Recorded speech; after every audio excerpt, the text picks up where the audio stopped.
पाकिस्तानी वफ्द ने किया भलेसा में डोनदी पावर प्रोजेक्ट का भी दौरा। सिंध तास मुआहदे के तहत पाकिस्तानी वफ्द का दौरा। हिंदू पाक के वफूद हर 5 साल में लेते हैं सिंध पर बने मुख्तलिफ प्रोजेक्टों का जायजा।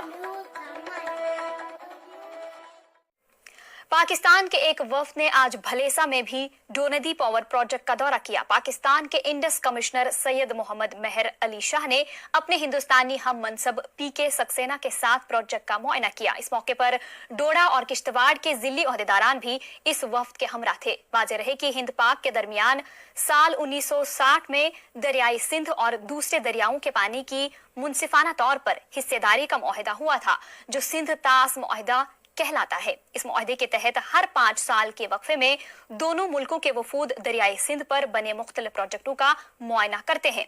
हालांकि पाकिस्तानी वफ्द गुज़िश्ता साल अक्टूबर के महीने में ये दौरा करने वाला था, ताहम रियासत में बल्दियाती और पंचायती इंतखाबात के तहत के सबब इसे मुलतवी कर दिया गया था। वाज़ेह रहे कि पाकिस्तानी वफ्द में शहराज जमील मेमन, ताहिर महमूद हयात और हिंदुस्तानी वफ्द में AK अग्रवाल, राजवीर सिंह और Y विजय भी शामिल थे। नेशनल